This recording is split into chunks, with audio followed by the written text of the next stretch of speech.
이명박 전 대통령이 구속됐습니다. 국민 감정, 법 감정이다 이런 이야기도 하는데 감정이 중요한 게 아니고 구속될 만한 충분한 사유가 있었다는 것이 법을 아는 이들의 이견 없는 공통적인 생각인 것 같아요.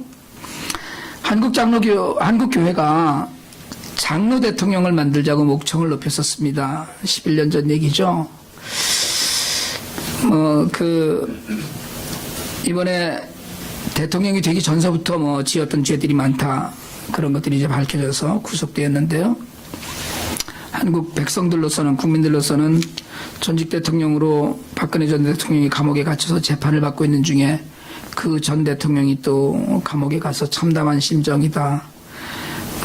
더 말할 거 없죠, 사실은. 근데 참 너무 신기한 건 많은 국민들이 이명박 대통령에 대한 지지가 전혀 없다는 거거든요. 심지어는 박근혜 전 대통령은 아직도 석방해라 이러고 태극기 들고 데모들 하던데 이 전 대통령의 편을 들어주는 목소리는 저희가 잘 듣지 못하고 있습니다. 당연한 이야기지만 여러분 죄를 지었으면 벌을 받아야 되거든요. 벌 받는 건 맞습니다. 하나님 앞에서 지은 죄도 죄값을 반드시 치러야 합니다. 우리는 그렇게 배웠고요. 죄를 하나님도 그냥 넘어가지 않으십니다. 한국교회는 오래전에 그분이 장로이기 때문에 대통령이 되어야 된다고 했습니다. 근데 여러분 아세요? 한국교회는 책임지지 않는 집단입니다. 이 전 대통령이 감옥에 가자 이번에는 진보적 교인들 사이에서부터 그를 출교 면직해야 된다고 목소리를 높이고 있어요. 소망교회는 이명박 장로를 출교해야 된다고 목소리를 높이고 있습니다. 저는 이명박 전 대통령을 변호할 마음이 정말 조금도 없습니다. 요즘 말로 1도 없습니다. 그분이 죄를 지은 것이 확실하다는 여러 가지 충분한 설명도 많이 들어왔습니다. 근데 여러분 한 가지만 묻고 싶은 것이 그렇게 큰 죄를 짓고 감옥에 가면 교회에서 쫓아내고 면직하고 출교해야 됩니까? 어떻게 생각하세요, 여러분은? 국가적으로 사회적으로 큰 죄를 지었다고 판단이 되니까 구속이 된 거고 그렇다고 해서 이제 교회에서 내쫓아야 된다고 하는 목소리들이 굉장히 많이 나오고 있는데 여러분 생각은 어떠신가 저는 묻고 싶어요. 교도소 선교한다고 바리바리 싸갖고 가서 무슨 공연하고 예배드리잖아요. 매주일 엄청난 찬양대들을 데리고 가서 예배도 드리고 하지 않습니까? 갇힌 죄수를 구원받게 해야 한다고 그러잖아요. 그런데 죄 지은 장로는 이제 내쳐야 된다. 전 도무지 이게 사실은 이해가 되지 않습니다. 기독교인이 교회의 일원으로 세상을 살다가 고의로 죄를 지었다면 벌을 받아야 마땅합니다. 잘못해서 실수로 짓는 죄도 벌 받죠. 그리고 교회가 판단하기에 그것이 교회 내부에서도 옳지 않은 일, 그러니까 도저히 교회 안에서도 이게 너무도 좋지 않은 영향이 있다 싶으면 치리해야 합니다. 반드시 치리해야 합니다. 우리가 종교개혁 500주년을 맞아서 돌아본 종교개혁사 동안에 그런 치리의 현장은 참 너무나도 많이 있었습니다. 근데 여러분 교회에서 죄를 지었으니까 쫓아내야 한다는 데는 동의할 수가 없습니다. 그 사람이 장로이기 때문에 그것도 대형교회 장로이므로 그 사람이 대통령이 되어야 한다고 온 교회가 단합해서 밀어줘야 된다고 했는데 그렇게 목청을 높이던 교인들 목사들은 다 어디로 갔는지 전혀 나타나지 않고 있어요. 그러면 그런 사람을 그토록 열렬히 지지했던 사람들도 책임을 좀 느껴야 되는 거 아닙니까 사실은? 저는 어차피 투표권도 없는 동포의 한 사람이지만 그래도 여전히 조국을 사랑하는 사람으로서 사실은 이명박 장로가 대통령에 출마할 때부터 저는 그분을 예수 믿기 때문에 예수 믿는 장로이기 때문에 대통령에 뽑아야 되는 건 아니라고 생각을 했었습니다. 제가 사실은 꽤 오래전에 저와 같이 신앙생활했던 분들 일 때문에 같이 신앙생활하던 교인이 정말 말도 안 되는 행실을 보이고 다닌다는 소식을 듣고 권사님 한 분이 저를 찾아와서 그러시더라고요. 도대체 목사님은 어떻게 가르쳤길래 성도들이 이 모양입니까? 그때 제가 정말 말할 수 없이 큰 상처를 받았어요. 그냥 사람에서 이야기였다면 그렇게도 얘기할 수 있지 그렇게 생각이 들었을 텐데 그 이야기를 듣는데 그게 하나님의 음성으로 들렸어요. 성도가 잘못해서 큰 죄의 길로 가면 목사가 잘못 가르친 것이 맞다고 생각합니다. 목사의 잘못이에요. 이제 죄를 짓고 옥에 갇혔다고 교회에서 쫓아내라고 하는데 그렇다면 저는 이명박 장로를 출교하기 전에 그가 장로가 되던 시절에 그를 말씀으로 가르쳤던 담임 목사가 책임 있는 사과를 해야 된다고 생각을 합니다. 출교하려면. 교회는 세상에서 무리를 일으키고 교회의 가르침에 따르지 않는 사람들을 치리해야 합니다.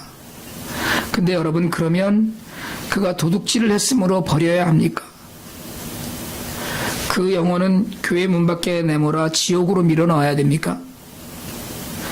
저도 그가 장로라는 것 때문에 더 부끄럽습니다. 그렇게 유명한 교회의 장로라는 것으로 더 부끄러워요.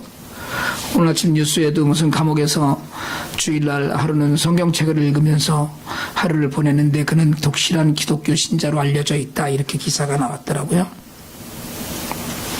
함께 종교개혁 역사를 공부한 분들은 아시겠지만 교회의 질이라는 것, 수찬정지와 출교도 교회에 나오지 말라는 것이 아닙니다. 교회에서의 권리와 의무를 행사하지 못하도록 막는 것뿐이에요. 그러면서 그 영혼의 회복을 위해서 애써야 하는 과정이었습니다. 그런데 요새 한국 교회는 쫓아내려는 목소리만 들리고 아무도 동일한 책임감 이야기는 눈을 씻고봐도 찾아볼 수가 없습니다.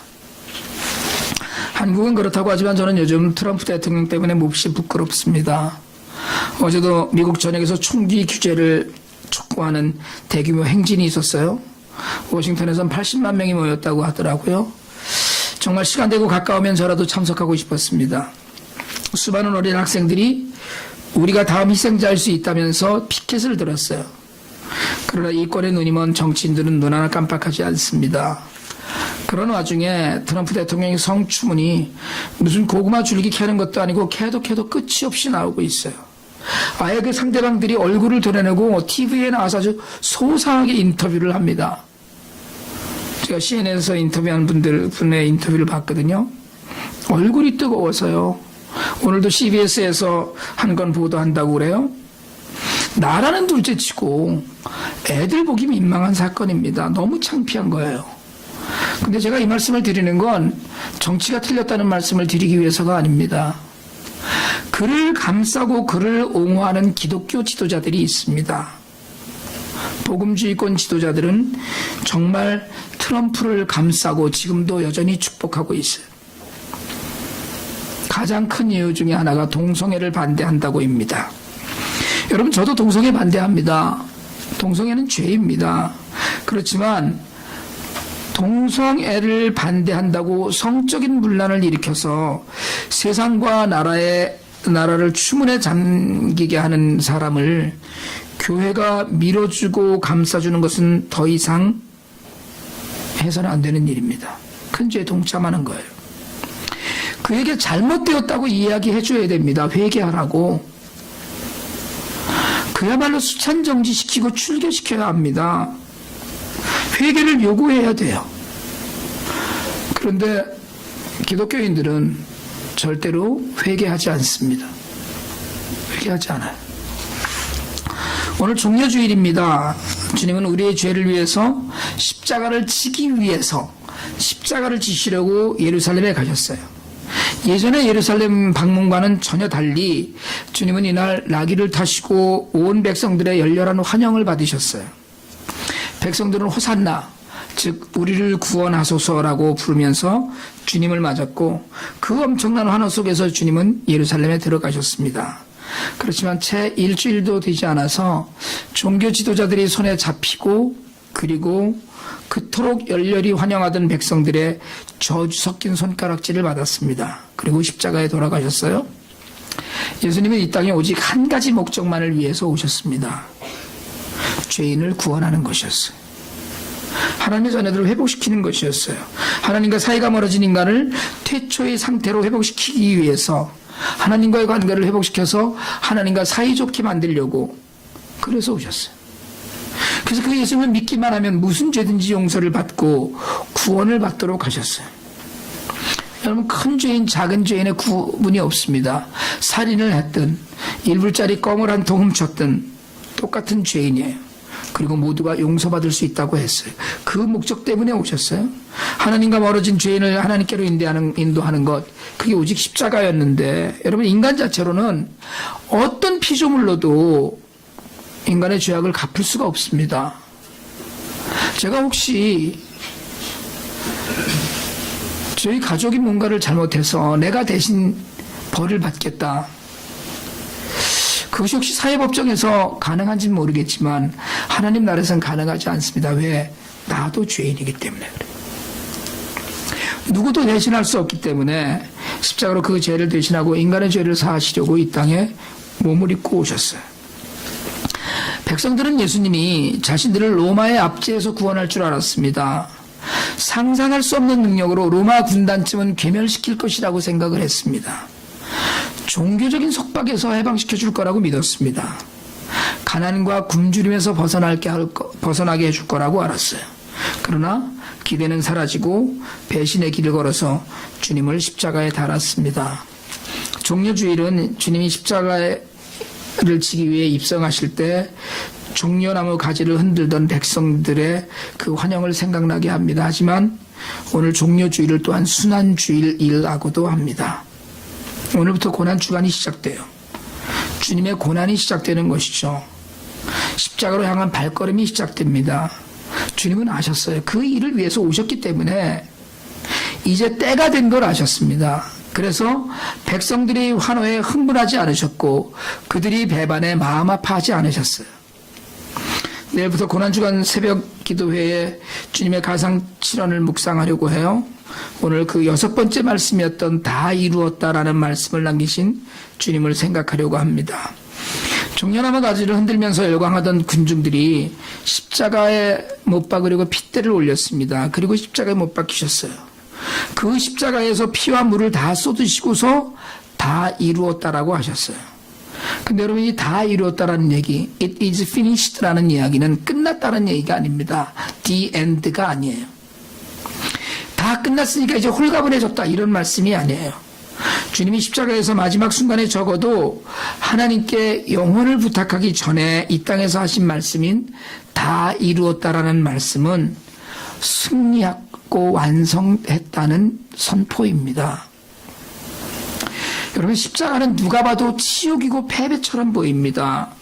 십자가는 흉악한 죄인들이 지는 참혹한 형틀이에요. 그런데 주님은 그 십자가에 달리시고 영원히 떠나기 전에 내가 캄필릿하게 다 완성했다라고 이야기하셨어요. 2004년에 멜 깁슨이 제작한 영화 패션 오브 크라이스트가 비교적 주님의 십자가 처형 그 당일을 소상하고 자세하게 묘사한 영화로 평가받습니다. 그 영화에서 주님은 쇠 갈고리가 달린 채찍으로 맞으셨어요. 살점이 떨어져 나가고 피가 터졌습니다. 머리에 쓴 가시관은 뼈를 찌를 정도였고요. 그리고 피투성이가 된 채로 십자가 나무 위에 뉘어졌어요. 그리고 우리가 알듯이 못 박혀 그 위에 매달리고 그걸로 돌아가십니다. 그러나 주님은 그것을 끝냈다고 하지 않으시고 이겼다고 말씀하셔요. 내가 이루고자 하는 일을 다 이루었노라고 얘기하셨어요. 주님이 말씀하신 그 다 완성한 것의 첫 번째는 순종입니다. 빌립보서 2장 6절은 이야기합니다. 그는 근본 하나님의 본체시나 하나님과 동등됨을 취할 것으로 여기지 아니하시고. 주님은 온전하게 순종하셨어요. 하나님이시지만 하나님이셔요. 자신을 결코 하나님으로 여기지 않으시고 순종해야 할 어린 양으로서의 일을 이루셨어요. 겟세마네 동산에서 마지막 기도하실 때 주님 그러셨거든요. 하실 수 있다면 이 잔을 옮겨달라고. 그러나 내 뜻대로 마옵시고 아버지의 뜻대로 하시소서라는 기도로 마무리하셔요. 순종하신 거예요. 여러분, 주님 능력이 있으신 분이었습니다. 마태복음 26장 53절에서 주님이 잡히실 때 제자 하나가 칼을 들어서 제사장의 종 하나의 귀를 자릅니다. 그때 주님이 말씀하셔요. 너는 내가 아버지께 구하여 지금 12군단 더 되는 천사들을 보내시게 할 수 없는 줄 아느냐. 할 수 있다는 거예요. 지금이라도 주님이 천사 한 군단, 12군단이라도 보내시오라고 하면 온다는 거예요. 그러나 주님은 십자가를 지는 일에 순종하기 위해서 아버지께 아들 하나님으로서의 모든 권리를 포기했어요. 천군 천사를 동원할 능력도 포기했습니다. 예수님은 자신의 것을 다 포기하고 순종을 완성하셨어요. 또 주님은 다 이루었다라는 말씀으로 사랑을 완성하셨어요. 마태복음 5장 44절에서 주님 그렇게 가르치셨습니다. 나는 너희에게 이르노니 너희 원수를 사랑하며 너희를 박해하는 자를 위하여 기도하라. 주님은 십자가에 달리시고도 기도하셨어요. 아버지여 저들을 용서해 달라고. 저들이 하는 일을 저들이 모릅니다. 몰라서 저러는 거니까 용서해 달라고 변호하셨어요. 진심으로 죄인들을 사랑하셨고 원수를 사랑하셨습니다. 마태복음에서 하신 말씀을 그대로 실천하셨어요. 여러분, 우리는 예수를 믿고 예수의 제자라고 합니다. 그렇지만 우리는 사실은 무엇 하나 제대로 용서하지 못하고 살기도 합니다. 내게 잘못한 사람에 대해서 용서하지 못하고요. 사회적으로 무리킨 자들을 향해서 손가락질을 거두지 못합니다. 주님은 내 뜻이 아니라 아버지의 뜻을 이루기 원했는데 우리는 내 뜻과 내 기준과 내 평가대로 세상을 바라보면서 여전히 삽니다. 여전히 내 뜻이 이루어지길 원하는 거예요. 우리가 다 이루었다고 이야기할 때 그것은 순종이 아니고 사랑이 아니라 그냥 내가 성취하고자 했던 것, 내가 이루고자 했던 일들이 되었다. 내가 벌고자 했던 돈이 얼마큼이었는데 그건 이루었다라는 그런 의미에 지나지 않습니다. 예수를 믿는다고 하지만 예수의 제자로서 예수를 닮는 삶을 살기는 거부하고 삽니다. 말씀드렸듯이 한국교회가 이명박 장로를 대통령으로 만들려고 특별히 대형 교회들이 중심으로 그렇게 애를 쓰고 몰표를 주었던 이유가 여러분 한국이 기독교 국가가 될 것 같아서였던 것으로 생각하세요? 한국이 이명박 씨가 대통령이 되면 장로니까 영적으로 불길 같은 부흥이 일어날 것으로 생각해서였던 것으로 혹시 생각하십니까? 전혀 그렇지 않습니다. 이명박 씨의 믿음이 아니라 그의 성공 신화를 보고 그를 밀었어요. 한국교회에 만연한 물질적 성장의 성공의 성장 코드와 이명박의 성공 신화가 맞아떨어졌기 때문에 그를 밀었습니다. 한국교회가 그의 성공을 바라보았지 그의 영적인 상태를 바라본 것이 아니에요. 그가 만약에 물질적인 성공이 아니고 우루과이 대통령인가요? 30년 된 비트를 몰고 다니는 대통령처럼 검소하고 겸손하고 가난하고 영적으로 존경받을 만한 인물이었다면 전 교회적으로 그렇게 밀지 않았을 거라고 저는 분명히 생각합니다. 말씀을 이루었다고, 말씀을 다 이루었다고, 말씀대로 살았노라고 당당하게 외칠 수 있기 바랍니다. 사랑도 제대로 할 수 있다고, 내가 정말 사랑도 제대로 했다고 할 수 있기 원합니다. 여러분, 원수는 멀리 있지 않아요. 가까이 있습니다. 원수는 여러분 내 가족이나 이웃이고 직장 동료가 내 원수이고 사실은 교회의 지체들이 나를 아프게 하는 아픔이 되기도 합니다. 하지만 박해하는 자의 성공을 위해서 기도하지 못하면 우리의 믿음은 완성될 수 없습니다. 마지막으로 주님은 십자가에서 구속을 완성하셨습니다. 오늘 우리가 읽은 본문이거든요. 같이 한번 읽읍시다. 요한복음 19장 30절 말씀. 예수께서 신포도를 받으신 후에 이르시되 다 이루었다 하시고 머리를 숙이니 영원히 떠나가시니라. 주님은 오직 우리 구원을 위해서 이 땅에 오셨거든요. 십자가의 처형은 참혹했습니다. 죽을 정도로 매를 맞고 큰 나무 십자가에 눕혀져서 길이가 20cm에 달하는 대못으로 양쪽 손목을 나무 십자가에 박았습니다. 발은 모아서 폭에서 복숭아뼈를 관통하면서 대못으로 박았어요. 그렇게 못을 박아서 세우고 나면 사람의 몸이 축 늘어져서 처지게 되어 있습니다. 머리는 아래로 쏠리게 되어 있어요. 온 몸에 진액이 다 빠져나가는 가장 잔인한 처형 방법이었습니다. 오죽하면 로마에서도 3세기 무렵부터는 너무 야만적이다 해서 십자가형을 폐지했습니다. 십자가에 매달리면 온몸에 피땀이 흘러서 목이 마릅니다. 갈증이 심해져요. 그런데 여러분, 십자가형에 가장 큰 자비가 하나 있었어요. 그 자비가 쓸개즙을 탄 신포도주를 마시게 하는 거예요. 왜냐하면 그게 마취제의 역할을 일정 부분 감당했다고 합니다. 그러니까 조금 덜 고통스럽게 죽으라고 그걸 주었다는 거예요. 그래서 주님은 첫 번째 신포도주는 거절하셨는데 돌아가시기 직전에 신포도주 목이 마르다고 이야기하셨어요.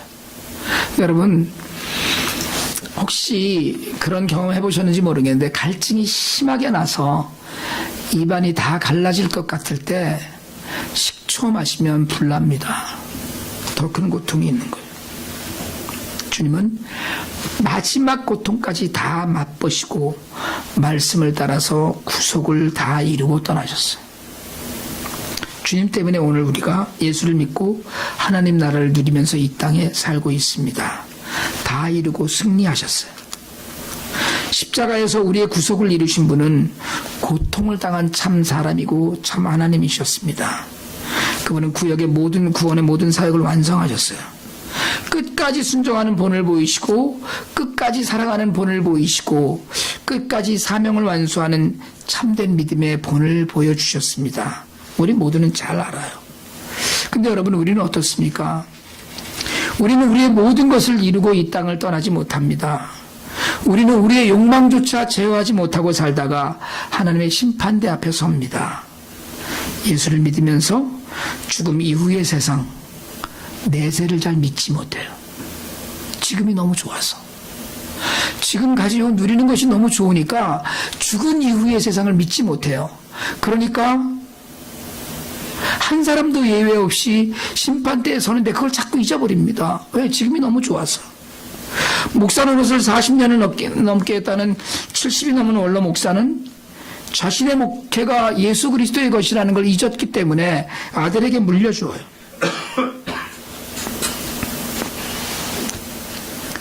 여러분, 예수를 믿는다고 했지만 물질을 바라보고 살았기 때문에 그 마지막이 많은 이들의 손가락질을 받는 비참한 처지에 이른 대통령을 우리가 봅니다. 주님은 돌아가시면서 끝까지 우리의 구속을 감당하시고 다 이루셨는데 우리는 정말 뭘 이루면서 살고 있는지, 뭘 이루려고 이렇게 발버둥 치면서 살고 있는지 한 번쯤은 돌아보는 시간이 있어야 되겠다고 생각을 해요. 어제 플로리다 파크랜즈의 더글라스 하이스쿨 12학년생 엠마 곤잘레스가 워싱턴 대회에서 연설했습니다. 연단에 서서 아픔과 친구들 이름을 다 이야기하고 4분 27초 동안을 가만히 서 있었어요. 침묵하고 서 있었습니다. 그 시간은 엠마가 연단에 선 지 6분 20초가 되는 시간이었어요. 6분 20초는 다시는 돌아오지 못하는 17명의 학생들이 희생되었던, 범인이 총기를 난사했던 시간이었습니다. 6분 20초 동안 총기를 난사해서 17명의 학생들이 다시는 이 땅으로 돌아오지 못하고 15명의 학생들이 부상을 당했다는 거예요. 그는 시간을 맞춰놓고 연설을 시작하고 2분이 되는 동안 학생들의 이름을 부르고 침묵했어요. 그리고 침묵은 말보다 강하다는 걸 보여주었습니다. 그의 침묵 시간 동안 미국은 비통에 잠겼어요. 6분 20초가 될 때까지 긴 시간 동안 엠마는 눈물을 흘리면서 자세를 틀어뜨리지 않고 연단에 서 있었습니다. 그 학생의 침묵은 전 세계적인 뉴스가 되었어요. 그런데 여러분, 우린 알아요. 그들이 소망이 이루어지기에는 너무나 먼 길을 가야 할 겁니다. 그 침묵도 그 외침도 다 이루어지려면 세상은 참으로 오랜 길을 가야 할 거예요. 아니, 오랜 길을 가도 그들의 소망이 이루어지지 않을지도 모릅니다.